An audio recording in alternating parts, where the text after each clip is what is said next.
Hi, and welcome to the Calo podcast. My name is Michael Calo, and the name of our podcast is called Exposed. Let me ask you something. Can you feel it? Something doesn't seem right in America.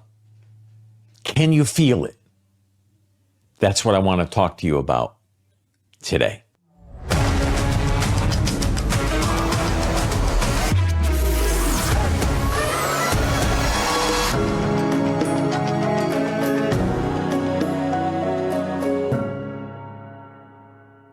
I sense the tension.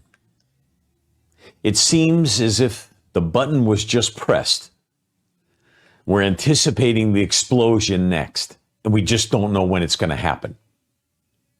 I'm wondering, have we gone too far as a nation? That's what I want to get into today on Exposed. Have we gone too far? Does anything we do really make a difference? Because it seems like we've gone so far away from American values. We've gone so far down a path that I'm not sure if we can get back to the place of sanity.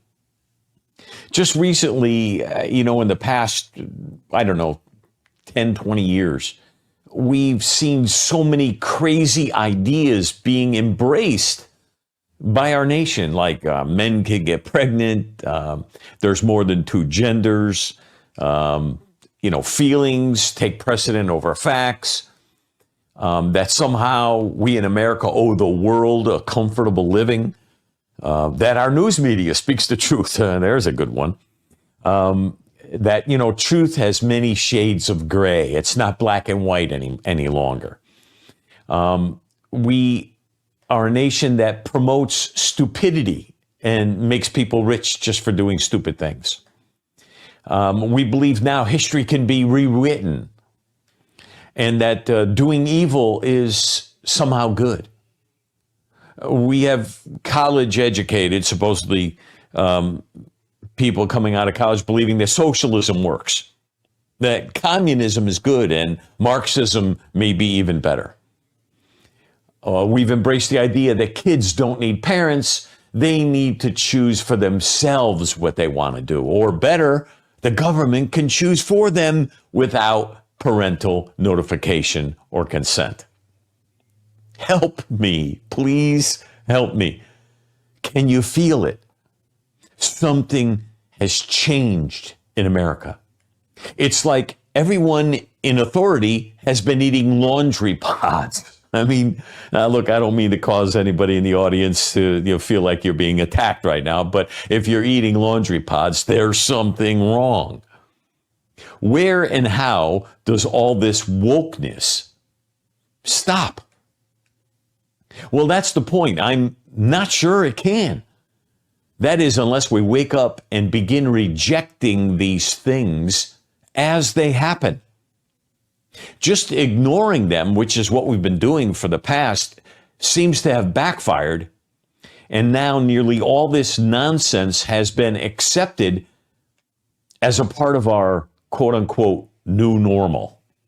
Look, I'm sorry, but I don't need a new normal. The old normal worked just fine for me, and I'm sure you feel the same way. If we think for just a moment about the ramifications of where all this leads, it's much more frightening than even a nuclear bomb. Yeah, because, with a bomb, you could pretty much determine the casualty effects, the causal effects of what the bomb will do. But stupidity has no boundaries. Stupidity is what seems to be ruling in America today. When the majority of college graduates can't correctly identify who the vice president is, we have a problem. They don't know who invented the light bulb. They have no idea what the Emancipation Proclamation accomplished. I was watching one of these questions where they question, college kids, and they were asking a question, does the earth revolve around the sun or does the sun revolve around the earth? They didn't know who was on a $20 bill. One of the craziest things was they had no idea how many wheels are on an 18-wheeler. Look, not knowing geography, maybe I can accept. You know, what's the capital of the United States? I think you should know. How long is a quarter of an hour? Really? Who fought in the Civil War and why? They don't know the questions. They don't know the answers. They don't have a clue of what's going on today. And somehow, these people are going to run the country? Listen, they have no clue about what's right or wrong. And that's why they don't have a clue, because they have no concept of history, the history of America, the history of the truth of what's actually going on. See, these type of people are convinced that everyone is basically good and that even the worst evil can be reasoned with. That's nonsense. And that's how America ends up in these horrible wars and conflicts and problems. See, the truth is that you cannot negotiate with evil, because what makes evil evil is that it has no conscience and it has no sense of right or wrong. Evil has no fear of death. And most times, evil actually embraces death. While the majority of us normal people, we embrace life. Life, liberty, and the pursuit of happiness. See, it's the main reason our stupid leaders for decades are trying to help countries like Iran, the largest state sponsor of world terrorism, to become a nuclear country. The reason is we have foolish people who have been brainwashed in colleges and universities and have no idea what reality is really all about. And these fools believe that if we're all on equal footing, then they, the evil ones, will be satisfied. Idiots. Idiots. The real truth is, if you give evil nuclear capabilities, they're going to use it because they hate us and they love death. That's a fact of life. Currently, we have in the United States open borders. Yet, our administration and the media pushing the same narrative that our border is secure. Our border is secure. And yet they say we have a broken immigration system. They say the border is secure, but we have a broken immigration system. Why can't they just say the truth? The truth is the border is open and we have a broken immigration system because the border is open. See, when they say we have a broken immigration system, here's what they mean. With all the focus on immigration crisis brought on by Biden and his mismanagement of our border, little attention has been given to immigration enforcement. See, what they really are talking about is immigration needs to be reformed so that it reflects more of what it looks like now, which means open borders. But as far as actually finding, detaining, and removing people who snuck across our border illegally and maybe committed crimes, have committed crimes, no. That's not important. It's not important to enforce that law.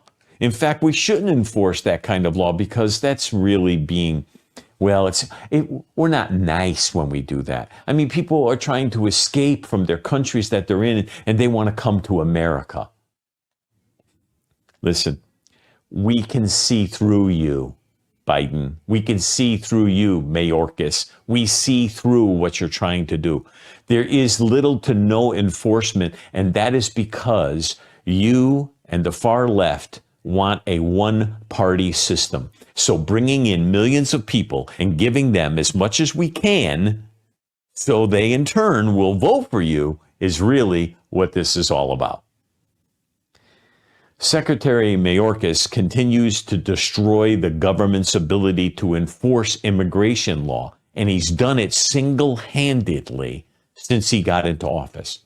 He has decimated the ICE, our U.S. Immigration and Customs Enforcement Bureau. He has decimated ICE. In September of 2021, Mayorkas issued a memorandum, and the memorandum severely limited who ICE was allowed to arrest. Why? Why would the guy in charge of our borders and security in our nation, why would he want to limit who ICE is allowed to arrest? There are illegals who have entered the country illegally and have been convicted of a crime or subject to pending charges, and yet he won't allow our ICE agents to arrest them? See, in most cases, the Democrats don't care if these same people go on to commit additional serious crimes because they know that more than likely they're going to vote Democrat.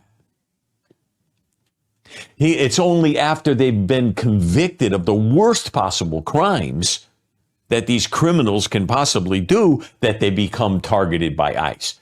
And that's just so that, he can look back and say, oh, see, we deported, 10 people last year. 10 people. Whatever they deported was nowhere near enough.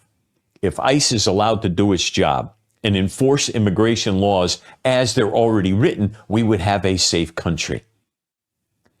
Can you feel it? Something is happening to America. See, Secretary Mayorkas doesn't see it this way. As he recently put it, quote, this is quote, being in the country illegally on its own is not enough reason for ICE to arrest them. What? What are you talking about? In other words, this nut job he is an unaccountable Secretary of the Department of Homeland Security. Who's he accountable to? We bring him before committees, Congress, Senate, and he never tells the truth. He never gives an answer to a direct question. And he is not enforcing our laws. The U.S. Code is clear on who should be arrested and who should be detained.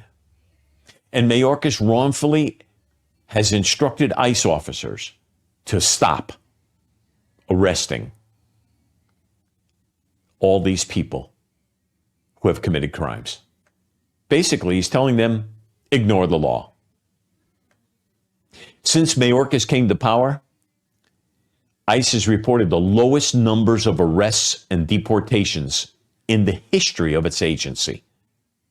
And in that same period of time, America has witnessed historic illegal immigration to the tunes of millions of unvetted people, and many from the countries that hate us.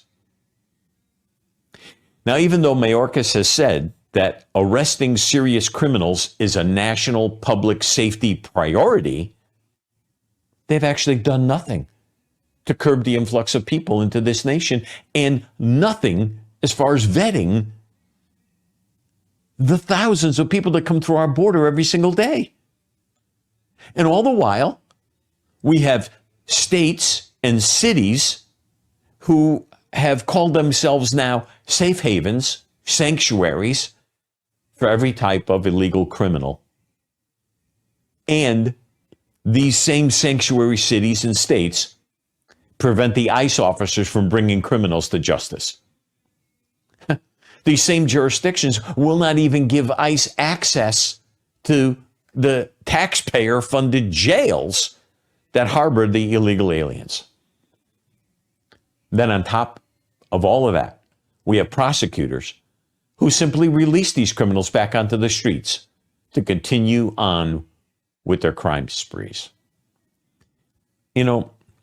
Right now we've got 12 or 13 different sanctuary states. I know mine, Connecticut, is a sanctuary state. I know California, Colorado, Massachusetts are, and there's many others. Washington, New York, New Jersey. And on top of that, we've got 146 counties that have declared themselves as sanctuary counties. We have states passing laws that prohibit ICE from detaining criminal illegals. That's what ICE is determined to do. That's what it's set up to do. But yet, they can't detain criminals. The truth is, my friends, As long as the Biden administration remains in power, our immigration problem will not be solved, and we will be subject to infiltration by some of the worst dregs of humanity, and even worse, those who have a desire to destroy America. Truly, my friends, the system is broken. But here's the thing. I believe it's broken by design. See, I don't believe these people are failing at protecting America.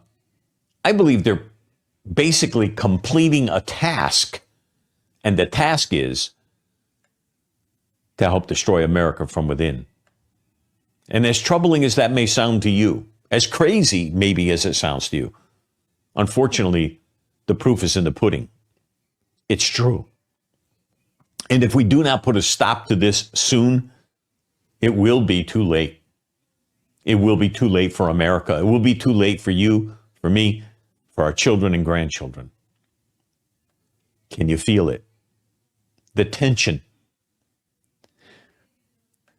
I sense this ill at ease, this sense of coming doom.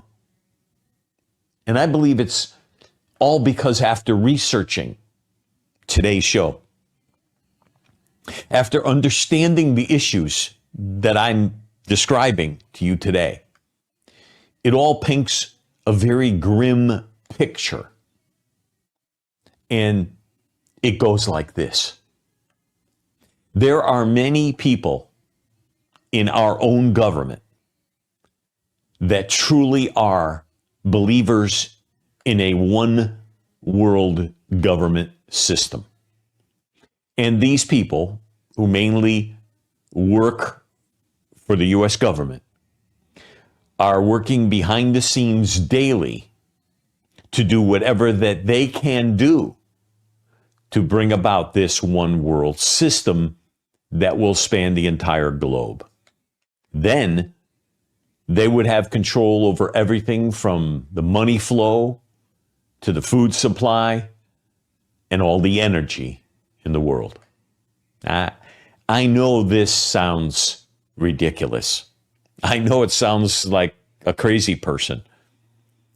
But please explain to me how people who know better can knowingly allow people into this country that have a desire to destroy us.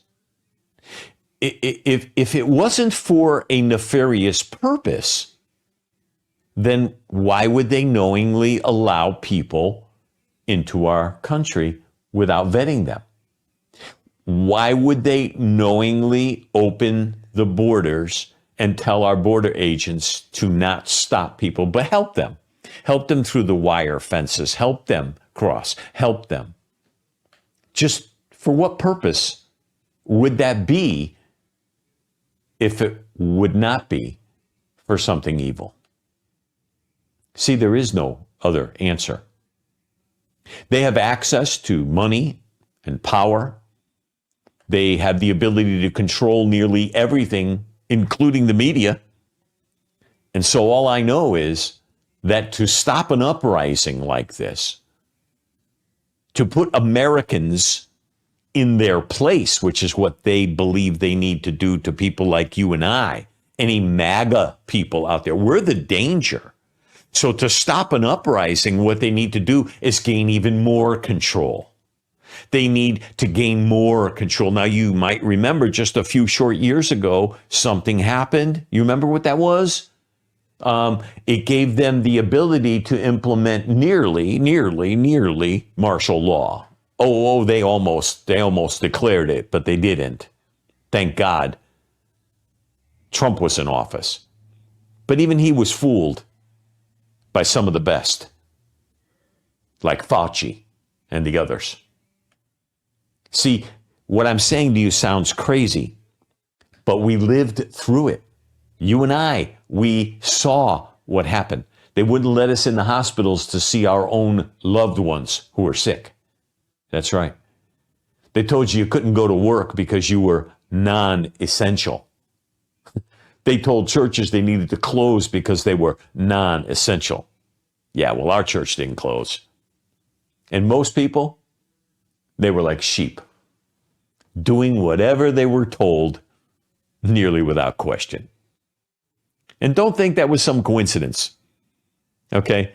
It wasn't some, bats that caught some kind of flu or, transmitted to people or whatever, the stories. That's not what it was. It was a planned attack against America and against Donald Trump.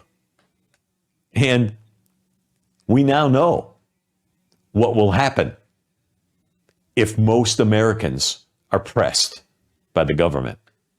We now know what will happen. We know that they will turn against their neighbors. We know they'll turn against their friends. And yeah, even turn against their own families and turn them in. If pressed by the government or threatened by the government, you better believe there are people you call your friend. There are people that are in your family who will turn you in a moment. And you know why? It's because we're not a country of men and women like the men and women of the early 1900s. Today, people do not have the same level of honor or integrity as most did back then. Our honor and integrity has been deeply affected by culture, by our education system, all purposeful.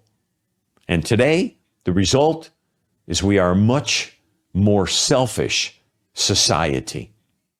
Not to say that there aren't exceptions, and thank God for the exceptions like you and I. And I say you because you're watching this podcast. You care about this nation's. You care about this nation's future. But in general, we have grown to be much more self-centered. Self-reliance can be a good thing, but it can also be a bad thing, because a much different society exists today than did 100 years ago. And a lot of it has to do with self. Can you feel it? I can. There's a difference today in America. When I walked out of my home as a child, as a kid, as a young adult, teenager, up and down the street, I knew all my neighbors. People waved and said hello. And in general, people cared about neighbors and friends. Today, that's changed. It's different. It's not the same. The difference is because we have allowed many to come from many nations. And thank God for that. That's one thing I love about America, is that we opened our doors to other nations that were in need. But they were vetted then.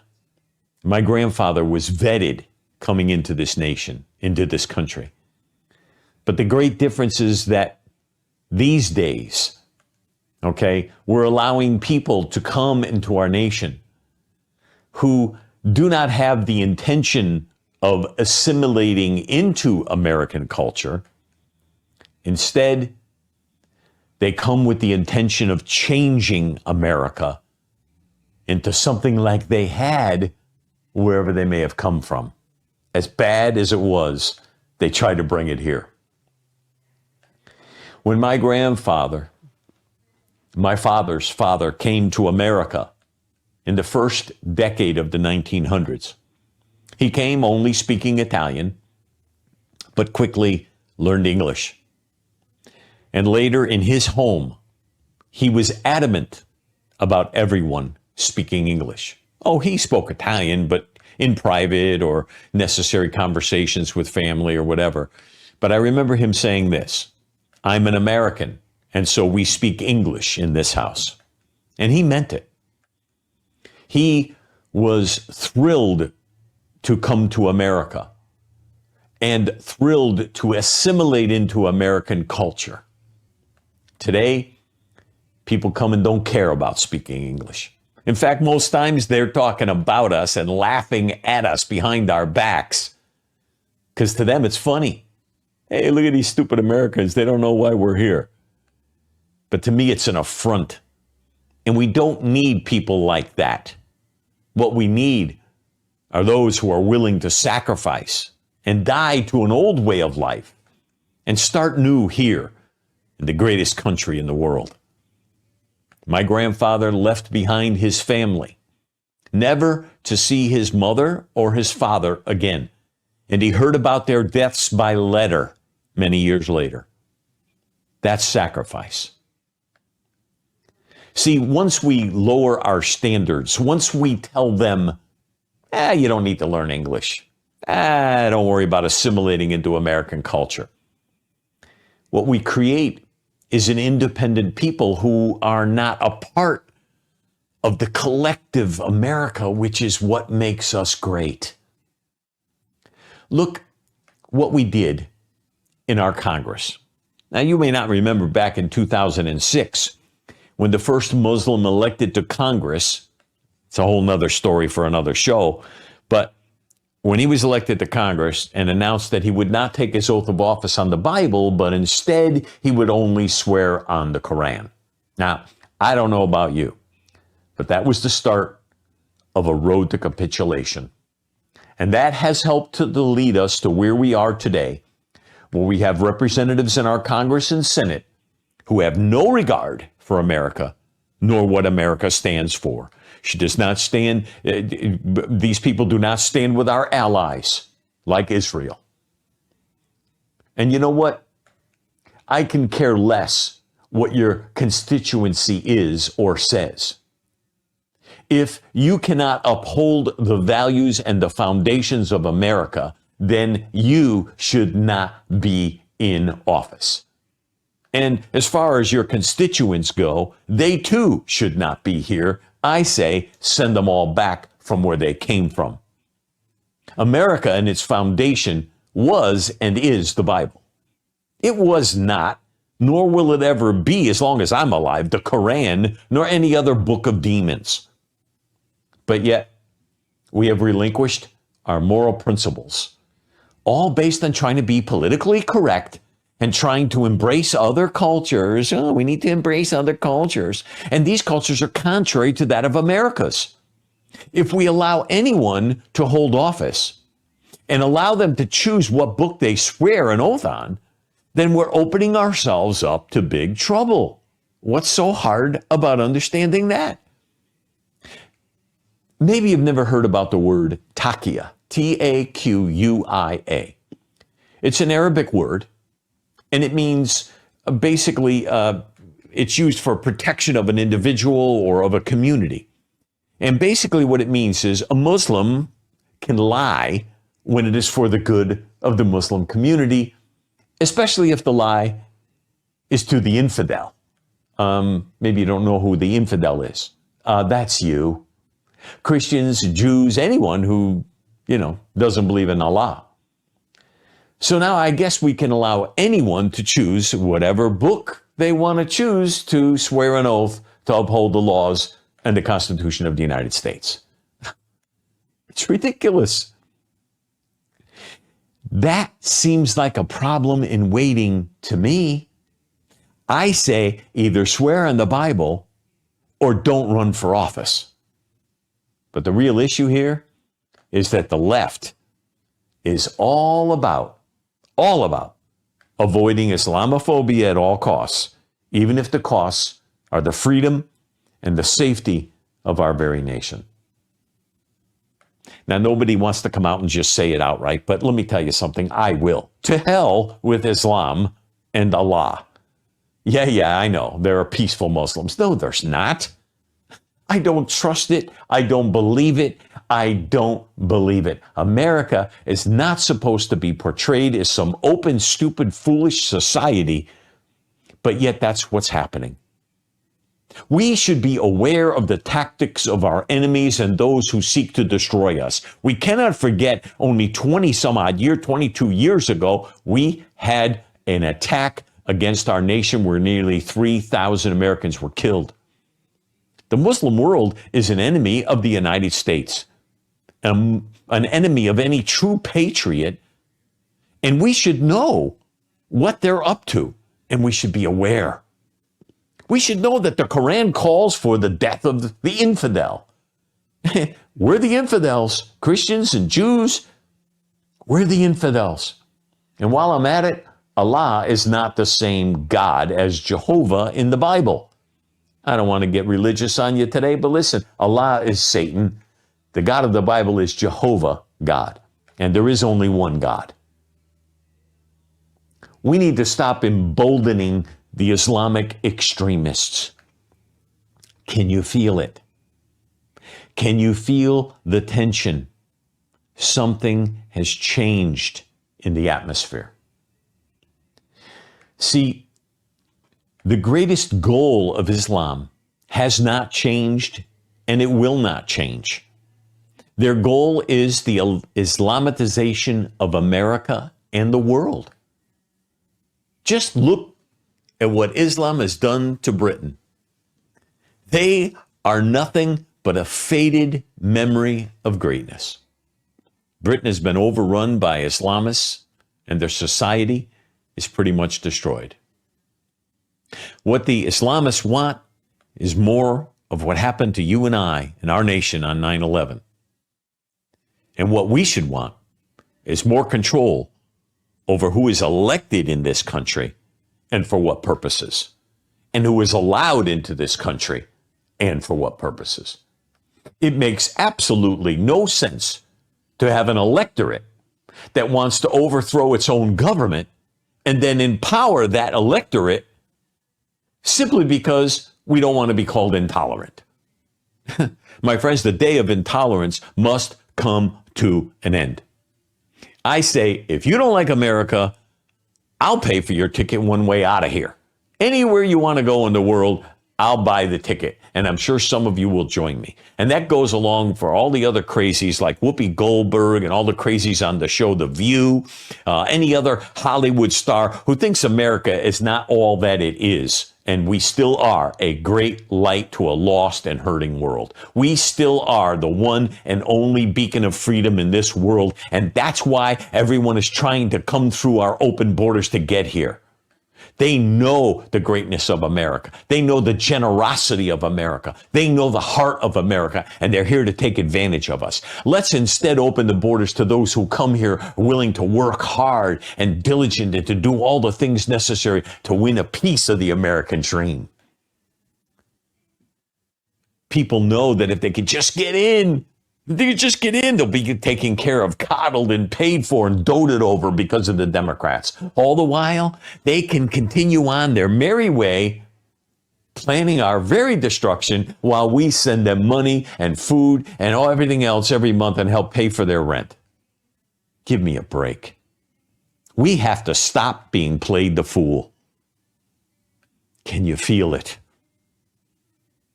But as simple as it sounds, to stop being played the fool, I'm not sure it can happen. I sense urgency that if we don't fix what's wrong with America, the spiral will continue until we are out of control. And if I have fear of anything, my friends, it's fear for my grandchildren, who may never have the great pleasure of experiencing the freedom, the liberty, the joy of being a part of the greatest nation in the history of the world. I love America. And right now, I can't think of too many in politics that love America with the passion that I do. The first name that comes to mind is Donald Trump. He comes to mind because he is a man willing to sacrifice.